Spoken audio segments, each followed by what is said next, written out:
I have a question in regards to e-commerce. Yeah, shoot.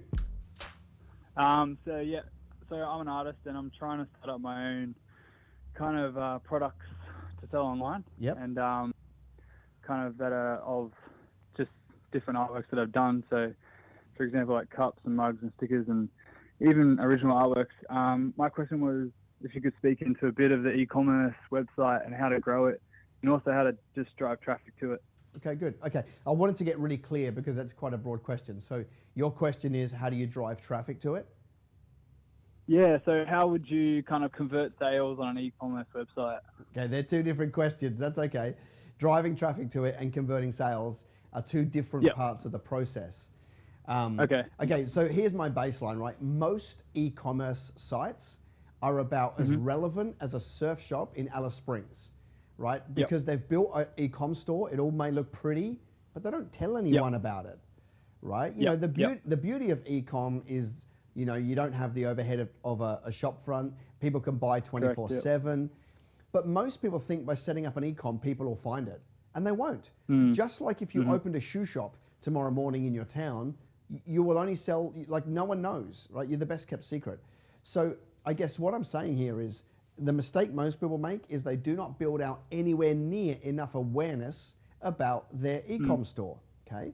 So so all we need to do is go back to the standard process for building awareness on any business, and that is you need to start putting out content every single day around your products, your uniqueness, what makes you tick, the vision for the business, the end game, and start putting that out across Instagram, on newsfeed and stories, Facebook, YouTube, podcasting, you know, and just as broad as you want, depending on your age, TikTok, you know. You just need to consider just putting out tons of content. And then layering on top of that, you need to start targeting ads to certain demographics, right? That you can drive that you can drive people towards. But we actually need to get our head around whatever awareness or numbers you've got in your head that you want people to know about your business. You need to 10 times that, because it actually has to be a massive amount of people to get any trickle down effect to sales, especially at the start, because there's no credibility, right? It's not like, I mean, you know, for me, I've got every colored polo Ralph Lauren, you know, polo shirt you can buy. Why? I don't need to check them out anymore. I can walk in, grab my size, grab it because they've been around for a long time. When you're a brand new business and you don't have that legacy and that brand awareness, the only way to bash through is to tell 10 times or 50 times as many people about your business, okay? So that would be, I would be fully trying to stretch you to, it needs to be daily content and it needs to be across all 7 platforms every single day. Now they could be they could be product-based features, or they could be story-based, or they could be just videos of you know, telling people new range coming, new product coming. It doesn't really matter what it is. You just need to start brainwashing a massive amount of people about your company. That's like the thing. Now, I'll answer your second question, like of converting. The mistake that most e-com sites have is that they think that their product design, like art or t-shirts or cups, they think the design is the variable, right? And it's just not.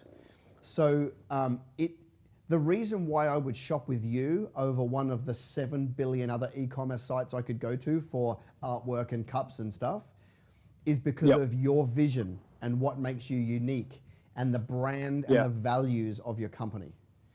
So like if you, let me put it to you this way, right? It's not about logo and design.